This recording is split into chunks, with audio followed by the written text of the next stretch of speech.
कि कामयाबी के शिखर पर आपका नाम होगा। दुआ है कि कामयाबी के शिखर पर आपका नाम होगा। आपके हर कदम पर दुनिया का सलाम होगा। आपके हर कदम पर दुनिया का सलाम होगा। हिम्मत से मुश्किलों का सामना करना, हिम्मत से मुश्किलों का सामना करना। हमारी दुआ है कि वक्त भी एक दिन आपका गुलाम होगा। हमारी दुआ है कि वक्त भी एक दिन आपका गुलाम होगा। नमस्कार दोस्तों, एक बार मैं फिर से हाजिर हूँ एक नए वीडियो के साथ। इसमें हम लोग देखेंगे क्लास 12th में जो आपका हिंदी है काव्य, उसमें श्रद्धा मनु चैप्टर है, इसकी सरल व्याख्या देखेंगे। जो इसके कंपोजर हैं वो जयशंकर प्रसाद जी हैं। और अगर वीडियो आपको पसंद आए दोस्तों तो लाइक ज़रूर करें दोस्तों। तो आइए जल्दी से स्टार्ट करते हैं। तो पहला शीर्षक है वो देख लेते हैं। पहला पद जो दिया है कि कौन तुम संसृत जलनिधि तीर तरंगों से फेंकी मणि एक। यानी जो श्रद्धा है वो प्रश्न कर रही है मनु से, कहती है कौन तुम कौन हो। संसृति जलनिधि तीर, संसृति संसार, जलनिधि आपका सागर हो गया, तीर निकट हो गया, तरंग लहरें हो गई, फेंकी मणि एक। देखिए अब पूरा, कौन तुम कौन हो, संस्कृति का भी लीव करते हैं। जलनिधि तीर, इस सागर की लहरें जब अपनी तरंगों से मणियों को क्या करती हैं, तरंगों से फेंकी मणि एक, मणियों को अपने किनारे पर फेंक देती हैं। ठीक उसी प्रकार संस्कृति अब ले लेते हैं, यानी संसार रूपी सागर की लहरों के द्वारा, सागर की लहरों के द्वारा कर रहे निर्जन का चुपचाप, इस निर्जन स्थान में फेंके हुए तुम कौन हो। आगे, प्रवाह की धारा से अभिषेक, और तुम चुपचाप बैठकर इस निर्जन स्थान, यानी जो लोगों से रहित स्थान होता है वो निर्जन कहलाता है, इस निर्जन स्थान को आप क्या कर रहे हैं, अपनी आभा से उसी प्रकार सुशोभित कर रहे हो जैसे जैसे जो एक मणि होती है और वो सागर के तट पर पड़ी होती है, और मणि उस निर्जन तट को क्या कर देती है, आलोकित कर देती है, प्रकाशित कर देती है। ठीक उसी प्रकार तुम भी इस निर्जन स्थान को सुशोभित कर रहे हो। आगे श्रद्धा क्या कहती है, मधुर विश्रांत और एकांत। श्रद्धा कहती है कि हे परिचित, तुम मुझे मधुरता का, और विश्रांत थकावट, और एकांत मीन्स होता है नीरवता, जगत का सुलझा हुआ राज, इन तीनों चीज़ों से, किससे, मधुरता से और थकावट और नीरवता से परिपूर्ण इस संसार में, किसमें, जगत यानी इस संसार में सुलझा हुआ रहस्य, सुलझे हुए रहस्य की भांति प्रतीत हो रहे हो। एक करुणामय सुंदर मौन, और तुम्हारा जो सुंदर और मौन रूप है वो करुणा से परिपूर्ण है। कैसा, एक करुणामय सुंदर मौन, जो तुम्हारा रूप है वो सुंदर रूप, मौन रूप, करुणा से परिपूर्ण है। और चंचल मन का आलस, और जो तुम्हारा चंचल मन है उसने आलस्य धारण कर लिया है। नेक्स्ट देखते हैं दोस्तों, नेक्स्ट देखिए दोस्तों, और देखा वह सुंदर दृश्य नयन का इंद्रजाल अभिराम। और जब कुतूहल हुआ, वहाँ पर थोड़ा बहुत शोर शराबा हुआ, तो जो मनु थे उन्होंने ऊपर की ओर देखा और उन्हें सौंदर्य से परिपूर्ण श्रद्धा नजर आती है, वो उनके पास ही खड़ी थी। फिर और देखा हुआ सुंदर, वह सुंदर दृश्य उन्होंने देखा, फिर क्या हुआ, नयन का इंद्रजाल अभिराम। उन्होंने यह जो दृश्य देखा, वह दृश्य उनके नेत्रों को जादू के समान अपनी ओर आकर्षित कर रहा था। इंद्रजाल मीन्स जादू होता है, अभिराम मीन्स आकर्षित होता है, तो आकर्षित कर रहा था। और श्रद्धा कैसी लग रही थी उस समय, कुसुम वैभव में लता समान, कुसुम वैभव में लता समान। जब श्रद्धा को मनु ने देखा तो उन्हें लगा कि वह फूलों से लदी हुई सौंदर्यमयी लता के समान है। आगे, चंद्रिका से लिपटा घनश्याम, और उन्होंने क्या अनुभव किया कि जैसे चंद्रमा की शीतल चांदनी से जो घनश्याम यानी बादलों का कोई छोटा टुकड़ा उनके सामने खड़ा हुआ हो। हृदय की अनुकृति वाह्य उदार, एक लंबी काया उन्मुक्त। आगे बताया कि जो उसकी काया थी, यानी जो शरीर था वो पर्याप्त लंबा था। उसे देखकर ऐसा आभास हो रहा था कि उसका जो हृदय है वो विस्तृत और उदार हृदय की प्रतिमूर्ति है। आगे, मधुपवन क्रीडित ज्यों शिशुशाल, सुशोभित हो सौरभ संयुक्त। आगे बताया है जब वो वार्तालाप कर रही थी तो उसका जो सुंदर शरीर था, सुंदर लंबा शरीर जो था वो बसंत की सुगंधित मधु बसंत की पवन, बसंत ऋतु की जो पवन है, हवा है, उसके साथ ऐसा लग रहा था कि अटखेलियाँ, क्रीडित खेलना या अटखेलियाँ करता हुआ, कैसा, शिशुसाल यानी साल के छोटे वृक्ष के समान, सुशोभित हो सौरभ संयुक्त, सुगंध से परिपूर्ण होकर वहाँ पर शोभायमान था। ऐसा श्रद्धा का शरीर लग रहा था उस समय। नेक्स्ट देखते हैं, मृषण गांधार देश के, मृषण गांधार देश के श्रद्धा ने क्या पहन रखा है उसका वर्णन किया गया है यहाँ पर। मृषण यानी उत्तम नस्ल कह सकते हैं, गांधार देश के, गांधार देश में उत्तम नस्ल की रोम, नील रोम वाले मेषों के चर्म, नीली भेड़ों के खाल से बने अत्यंत कोमल, सुंदर और चमकदार जो वस्त्र थे वो श्रद्धा ने धारण कर रखे थे। ढक रहे थे उसका बपुकांत, ढक रहे थे उसका बपुकांत। ये जो वस्त्र थे वो केवल श्रद्धा के कोमल और रमणीय शरीर को ही नहीं ढक रहे थे, बल्कि इतने कोमल थे, बन रहा था वह कोमल वर्म, कोमल होते हुए भी वे उसकी सुरक्षा कवच बने थे। क्लियर, वर्म सुरक्षा कवच, अंडरस्टैंड। नेक्स्ट पे चलते हैं, नील परिधान बीच सुकुमार, खुल रहा मृदुल अधखुला अंग। अभी आपको लोगों जैसे बताया कि श्रद्धा ने क्या पहन रखा था कि अपने शरीर पर नीले रंग का जो भेड़ों की खाल है वो धारण की हुई है, और उसी बीच में क्या है, खुल रहा मृदुल अधखुला अंग। उसकी जो वेशभूषा में से कहीं कहीं उसके अंग जो हैं, कोमल अंग, सुकुमार अंग दिखाई दे जाते हैं, कहीं कहीं छुटे हुए हैं, खुला हुआ है तो दिख जाते हैं। तो ऐसा लग रहा है खिला हो ज्यों बिजली का फूल। उन्हें देखकर ऐसा प्रतीत होता है जैसे मानो मेघवन बीच गुलाबी रंग, बादलों के वन में गुलाबी रंग का सुंदर बिजली का फूल खुला हुआ हो। कैसा, फिर से देख लीजिए कि खिला हो ज्यों बिजली का फूल, मेघवन बीच गुलाबी रंग।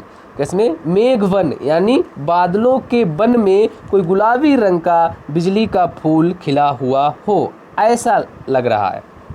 आगे, वह मुख पश्चिम के व्योम बीच जब घिरते हो घनश्याम। और वह मुख, श्रद्धा का जो कांतिमय और लालिमा युक्त मुख है वो कैसा बताया कि पश्चिम के व्योम बीच जब घिरते हो घनश्याम, और पश्चिम साइड में जब सूर्य छिपने के लिए जाता है और काले रंग के बादलों से घिरा हुआ हो, तो ऐसा प्रतीत हो रहा था उस समय श्रद्धा का मुख।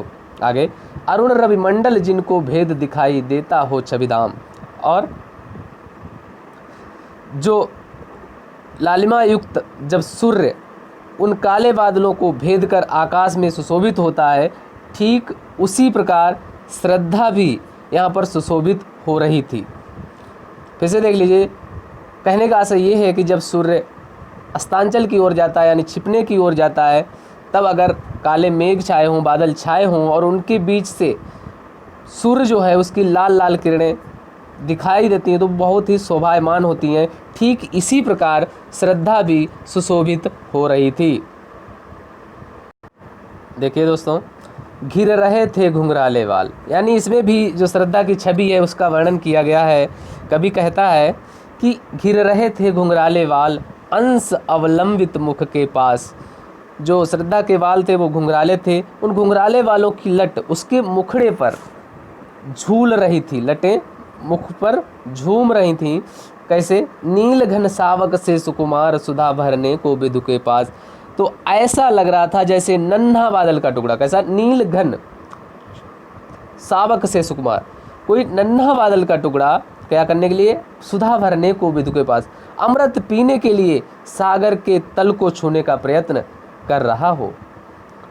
तो ऐसे श्रद्धा के बाल लग रहे थे और उस मुख पर वह मुस्कान, और उसके मुखड़े पर वो मोहन मुस्कान ऐसी लग रही थी जैसे रक्त किस लय पर ले विश्राम, जैसे लाल रक्तिम नवीन कोपल पर सूर्य की एक किरण क्या कर रही हो, अरुण की एक किरण अमरा, लाल रक्त की एक किरण अधिक अलसाई हो अविराम, अलसाई हुई एक लाल रंग की किरण विश्राम कर रही हो, ऐसे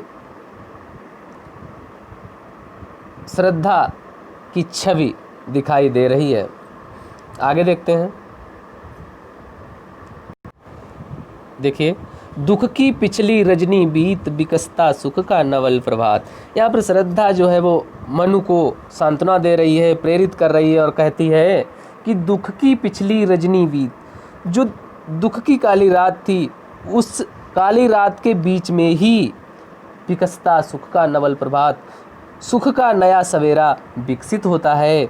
एक पर्दा या झीना नील छिपाए है जिसमें सुख का, और जो बीती रात के झीने नीले जो धुंधकारी रात है उसमें, उस बीते हुए दुख में ही कहीं ना कहीं सुख के बीच पर्दा बना हुआ है, और जिसे तुम समझे हो अभिशाप, और जिसे तुम क्या साफ समझते हो कि यह संसार की पीड़ा का कारण है, नहीं जगत की ज्वालाओं का मूल, बल्कि यही तो संसार के सुख प्राप्त करने के लिए प्रेरित करती है।